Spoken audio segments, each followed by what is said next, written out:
स्वाभिर्मन्द विचिन्त्य बहुधां यामिश्चरं यतनाः नामेन प्रभवन्ति पापरिभवः स्वामिन्ननु श्रीधरः आलस्यो व्यपनीय भक्तिसुलभौ ध्यासस्य नारायणं लोकस्य व्यसनापनोदनकरौ दासस्य ಖಿನ್ನ ಕ್ಷಮಃ.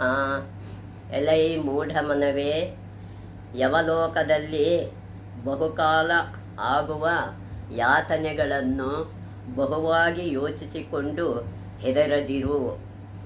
ಈ ಪಾಪಗಳೆಂಬ ಶತ್ರುಗಳು ನಿನ್ನ ಮೇಲೆ ಕೈ ಮಾಡಲಾರವು.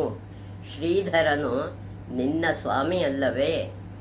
ಆಲಸ್ಯವನ್ನು ಬಿಟ್ಟು ಭಕ್ತಿಯಿಂದ ಸುಲಭವಾಗಿ ದೊರಕುವ ನಾರಾಯಣನನ್ನು ಧ್ಯಾನಿಸು.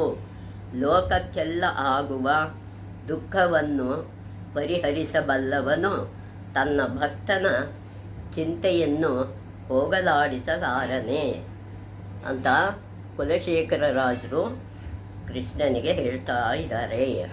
ಮುಂದಿನ ಶ್ಲೋಕ.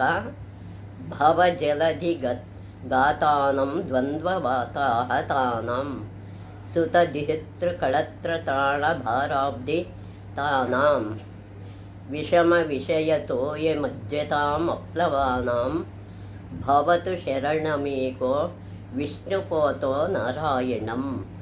ಸಂಸಾರ ಸಂಸಾರದಲ್ಲೇ ಇದ್ಕೊಂಡು ಸುಖ ದುಃಖಾದಿ ದ್ವಂದ್ವಗಳೆಂಬ ಬಿರುಗಾಳಿಯ ಸುಖ ದುಃಖ ಅನ್ನೋ ದ್ವಂದ್ವ ಬಿರುಗಾಳಿನ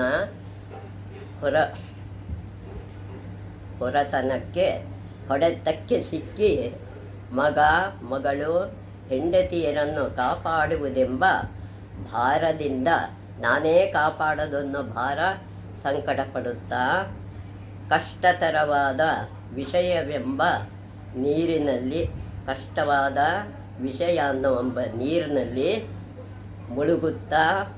ಮುಳುಗ್ತಾ ಇರ್ತೀವಿ.